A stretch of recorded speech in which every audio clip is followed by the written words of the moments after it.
welcome to my channel. Well, as you see here, we've got a couple of more case knives. And I have this Zippo, which is also a case knife trapper to compare with. This is a Slimline trapper. And this one is a sodbuster. Both of these are chrome vanadium. This one was born December 2nd, 2021. Yellow synthetic smooth sodbuster. 3138CV. That's this guy. And then this guy is a yellow synthetic smooth Slimline trapper. 31048CV. Does have a born date. Uh-oh. Oh no! We don't know when he was born. Well, the good thing about, oh, there it is. Good thing about case knives is you wouldn't get this exact month and day figured out, but you could get the year figured out from just the tang stamp. So let's take a look at this guy. Now, both of these are going to make the yellow knives matter for faction happy. You can see this one doesn't have a shield on it, which is fine with me. I don't mind cases shields. Now, I've heard somebody mention to me that if it's a case shield with a circle around it like that, then that's a synthetic handle. I'm not sure. I'll take their word for it. And this one is a 9 dot, so that matches up with the 21 date. Pretty good fit and finish. I like synthetic or Delrin. Zoom back out. It has kind of a serpentine shape to it. We'll get the measurements out on it. Something I noticed on these, on the edges here, on both of these knives, is it looks like it was polished with some kind of a blue. You can see the edge there. Some kind of blue stripe, but I mean there's a burr on. Now see, the thing about it, I'm more concerned as how well did they do this grind here. And they did that pretty well. Optically you can tell this side's a little bit wider than this side, but as far as sharpness goes, I could tell this one's going to drag and stuff. Yeah, it's kind of a toothy, see that? It's a toothy kind of edge, but that's all right. I mean, I don't hold that against the knife, because if you buy knives and they're not sharp and you're going to use them, well, you should possess the capability of sharpening a knife. And if you don't, it's pretty easy to learn. It's no sin to say, you know, I don't know how to sharpen a knife. But to me, it's kind of defeats the purpose if you're a knife collector and you don't know how to sharpen a knife, you know. It's just a matter of educating yourself.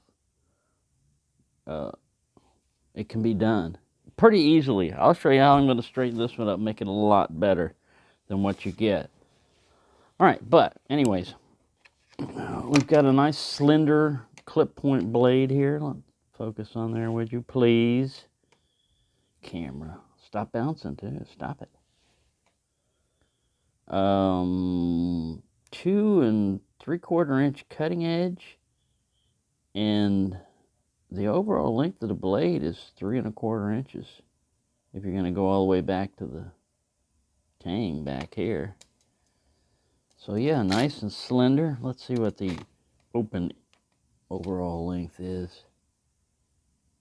19 centimoids, or 7.5 inches. That's with it, you know, like completely open. 7 7/16 if you want to be micro about it. Don't get so micro on me. Let's keep it macro. All right, so let's see what the closed length is. 4 1/8. Uh-oh. Line up with your little thing there. Yeah, about 4 1/8. Or 105 millimeters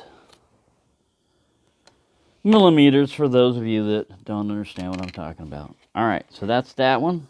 We'll do a weigh-in on each of these at the end.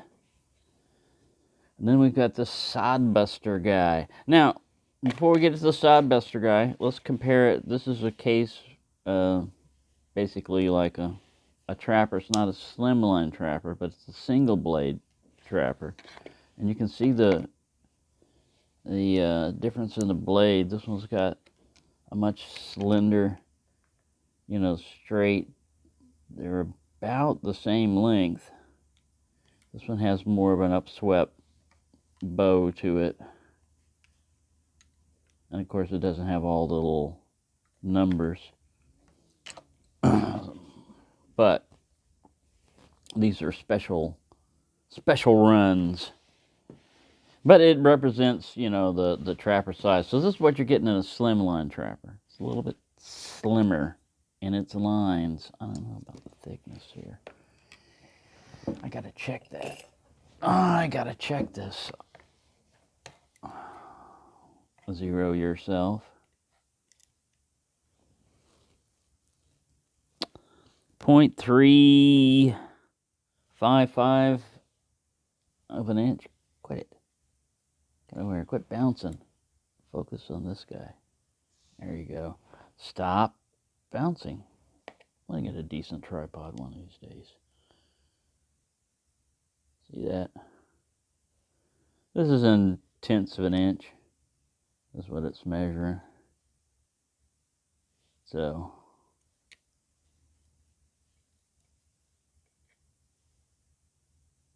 and you got your little dial gauge to be more super accurate. But yeah, 3.55 as opposed to, this guy's pretty slender too. 3.7. So, it's slender, but it seems more slender in the handle too. Like you've only got at its narrowest part, 0.45 of an inch. At its widest, 0.55. I think that's about the widest. No, here is the tail is the widest part. 0.64. All right. So let's compare that to this guy. Now his thin spot here, see already he's 0.57. Focus on this, you bonehead. Keeps wanting to do the background. And then over here in a wider spot, we've got 0.67. And then here's the tail, the widest spot. We've got 0.78. Back here we'll focus. 0.785. So yeah, there is a difference in these. And we'll weigh that later on. All right, now with the sodbuster, you got a nice little nail nick here. No match strike. Not real long or anything, but it's good enough. It's about where you need it. You can just grab like this. You don't need to nail nick it. Oh yeah, I forgot to check the pull on this guy. The pull on this guy, not bad. Not bad. About a 5. 0 being no spring pressure, and 10 being you're going to break or bend your fingernail when you try this. 10 is like you can't open it. You need tools. So that's about a 5.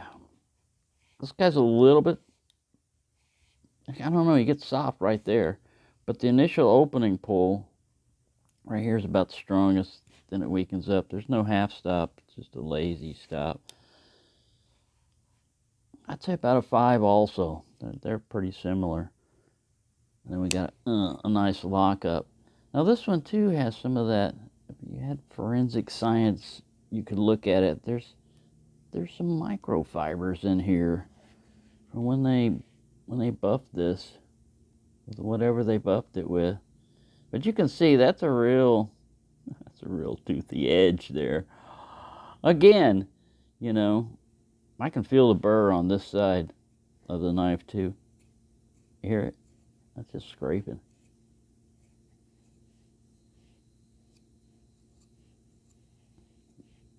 It's just kind of all over. But once again, it's just you got to know your limitations on, you know, the knives and stuff.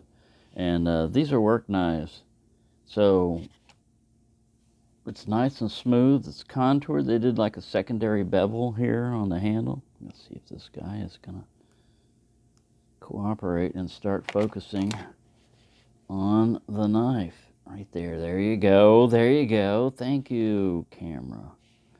They buffed everything real well. Got that big, it's not a bird's eye, but it's got that big pivot pin there. Yeah, pretty cool. Very nice. Thank you, Toby and family. But I'll just drop that guy up. Let's get an idea. All right, let's zoom back and we'll do a little cutting with him. Just on paper, it just gives me an idea. See, it's a working edge. I mean, it cuts. This one's actually, but you can see how that's racking. You can fix that up. Like I said, if you get a super fine hair shaving edge, if you start to go to work with that on like wood and rubber and drywall, whatever you're cutting, it's not going to have that razor edge for a real long time, because you don't need it. But a working edge, something that's still sharp, but not as sharp as it could be, that's where, that's what they usually give you coming out of the factory. I think it's just a working edge. And, yeah. Now, as far as knives that are similar in length to that, you've got the cheetah type of knife, but it has, you know, doesn't have as big of a like working belly on it. Something that has more belly and is also locking would be the tribal lock. No, this is a copper lock. I keep mixing them up. It doesn't have as much belly. This is the guy I was thinking of, the tribal lock. Now the tribal lock is still not as long as that one. We did measure the blade. But yeah, I like this one. This one I took, it had like 1 of 500 or something on it. Some little decal. I took that off the blade. So yeah, and then there's, we've already got the rust lock.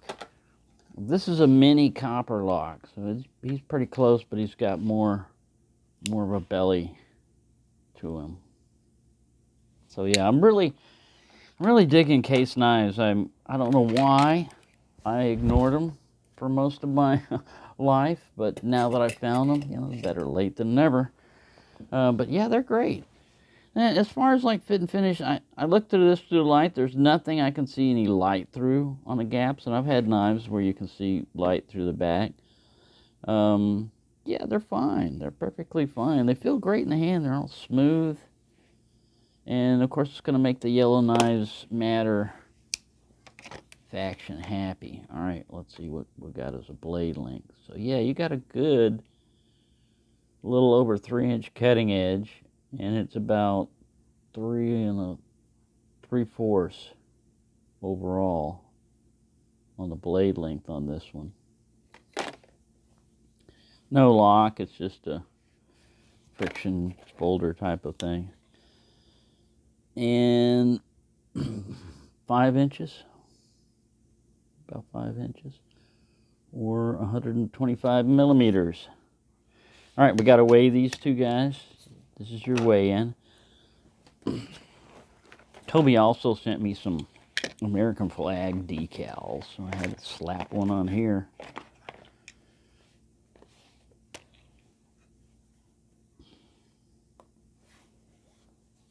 Thing feels kind of uneven. I don't know what's going on there.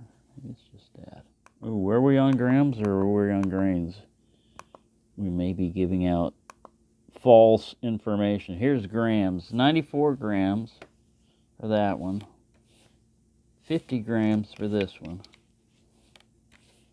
70 grams for that one. All right.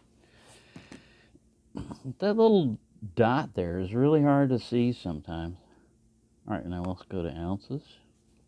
All right, so 1.78 ounces on the Slimline Trapper.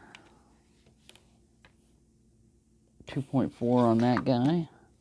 And I'm saying this guy's like 3.4. Ooh, close. I dropped it too. 3.32. That was pretty close on that one. All right, so yeah, there you go. I have some more stuff to review, and today is Friday, so I'll be doing a little fire. Toby also sent me a new folding fireplace thing, folding wood burning, you know, type of thing. So I'll do my Fatwood Friday fire in that one. I'll set it and then I'll put it in there. And I plugged the smoke detector back in. It's a pain in the ass. This one doesn't have a reset on the smoke detector, so when it goes off, I have to physically like twist it off and then disconnect the wire.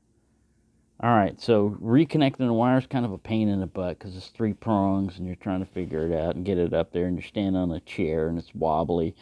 And then once you get all that connected, the inserting it and keying it in, it's plastic housing with plastic receiver, and oh man, it's a pain in the butt. So, but that's the only way to shut that thing up, or the turn. I got a ceiling fan. I got to turn on it and then blow that. I guess I could blow the bellows at it, you know, get the smoke out of its sensor. It's a pain in the butt. But anyways, there you go. Sorry to ramble on all that. So there's 2 more knives. That should make the Yellow Knives Matter faction is very happy with their cases that they've been kept in, and they haven't been starting any ruckus. I thought they would, so, but they haven't. So they're happy, and now they've got some heavy hitters, some cases to go along with the mostly Rough Riders I had in there. So thank you for watching, and have a nice day.